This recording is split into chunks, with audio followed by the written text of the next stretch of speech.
Olá, meus irmãos, bem-vindos ao canal Ministério Palavra do Senhor. Hoje, livro de Deuteronômio, capítulo 17, a partir do versículo 14. Se quando entrarem na terra que o Senhor, o seu Deus, lhe dá, tiverem tomado posse dela e nela tiverem se estabelecido, vocês disserem, queremos um rei que nos governe, como tem todas as nações vizinhas, tenham cuidado de nomear o rei que o Senhor, o seu Deus, escolher. Ele deve vir dentre os seus próprios irmãos israelitas. Não coloque um estrangeiro como rei, alguém que não seja israelita. Este rei, porém, não deve adquirir muitos cavalos, nem fazer o povo voltar ao Egito para conseguir mais cavalos, pois o Senhor lhe disse, jamais voltem por este caminho. Ele não deverá tomar para si muitas mulheres. Se o fizer, desviará o seu coração. Também não deverá acumular muita prata nem muito ouro. Quando subir ao trono do seu reino, mandará fazer um rolo para seu uso pessoal, uma cópia da lei que está aos cuidados do sacerdote levita.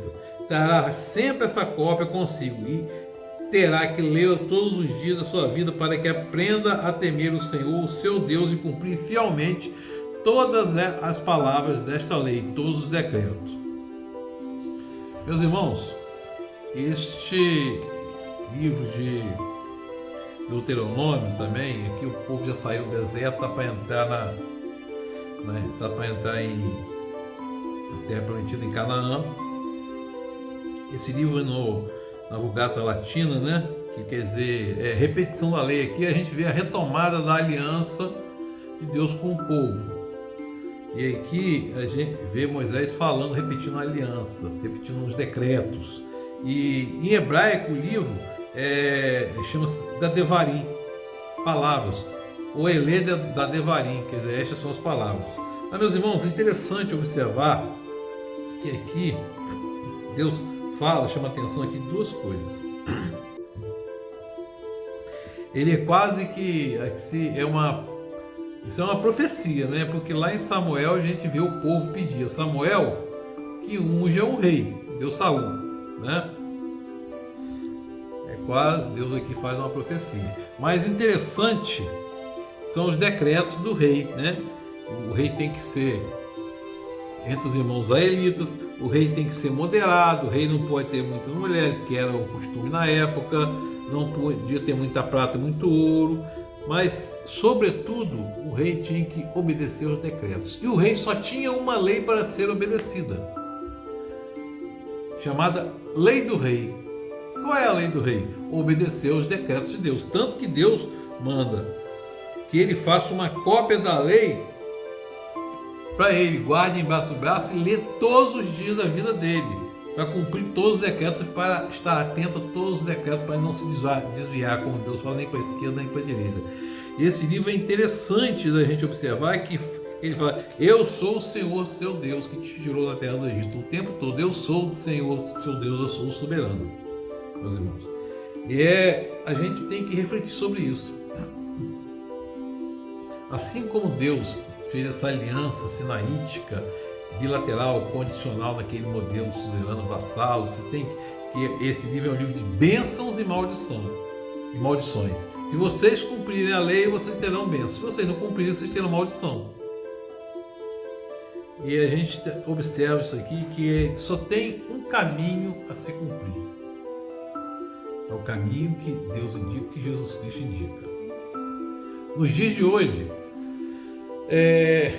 Jesus veio e pregou o Evangelho e nos disse, vai amar a Deus sobre todas as coisas, o próximo como a ti mesmo.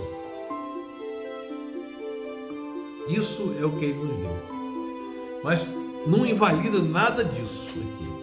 É lógico que os contextos são outros. Jesus cumpriu toda essa lei, Jesus cumpriu toda essa lei, cumpriu todo esse rito e resumiu, amar a Deus sobre todas as coisas e o próximo como a ti mesmo. Estabeleceu a aliança no Novo Testamento, a aliança no sangue dele, o poder imaculado. Qual é a aliança? Aquele Deus deu seu Filho amado para que todo aquele que nele crê, ou seja, é condicional, tem que crer, terá a vida eterna. Não morra, mas tem a vida eterna. Então, meus irmãos, desde sempre Deus orienta o povo, Deus conduz o povo, Deus diz o que é para fazer e o que não é para fazer. E outra coisa, meus irmãos, muito mais do que outra coisa, isso aqui é uma coisa que estabelece uma ética cristã. Se você pegar os 10 mandamentos, que vigoram ainda hoje, não acabaram os 10 mandamentos, eles estão aí vigorando e permanecem para sempre, como Deus fala, isso é ser decreto perpétuo. Os 10 mandamentos, todas as vezes, eles estabelecem uma ética cristã. A ética cristã que norteia a vida do cristão. Então, a Bíblia, ela é a palavra de Deus revelada, completa, perfeita, infalível, e ela traz a forma de conduta cristã, traz a ética cristã. Para isso, Jesus Cristo, quando foi, vou deixar o Consolador que esteja com vocês todos os dias. O Consolador, nosso amado Espírito Santo, é quem nos conduz e quem nos alerta quando estamos fazendo algo fora da ética cristã. Esse é um livro de ética, esse é um livro de conduta moral. E você percebe que, apesar de falar para uma comunidade, Jesus, o Evangelho, Deus aqui, ele não está preocupado com a transformação do mundo. Ele está preocupado em transformar o ser humano.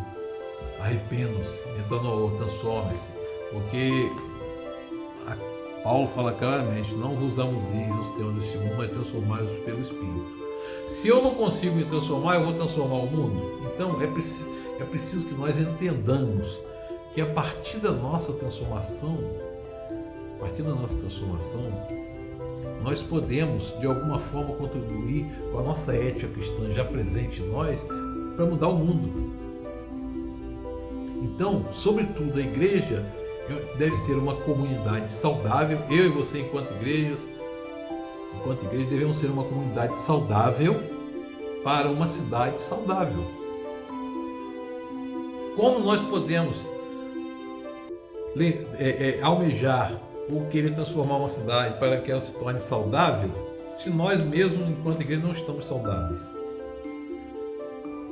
Só existe uma forma de ficar saudável: não se esquecer, eu sou o Senhor que te tirei da terra da escravidão. E a outra coisa que não se deve esquecer, que Deus amou o mundo de tal maneira que deu seu Filho unigênito para que todo aquele que nele crê não pereça, mas tenha vida eterna. Esses são os norteadores da nossa vida. Deus tem o controle da história na mão. E que nós saibamos entender isso e fazer sempre o que foi determinado aqui nesse capítulo aqui, trazer o rolo da lei, o rolo do mandamento de Jesus Cristo: amar a Deus sobre todas as coisas, de todo o teu coração, e ao próximo como a ti mesmo. Isso a gente deve ter sempre embaixo do braço e ler todo dia isso para a gente, ler para o próximo, mas principalmente para a gente passar para o próximo. Que o Espírito Santo de Deus esteja sobre nós, nos consolando, nos confortando, nos orientando e nos mostrando que só há um caminho a seguir. O caminho é Jesus Cristo. Ninguém vai ao Pai senão por mim. Jesus falou isso. Deus nos abençoe.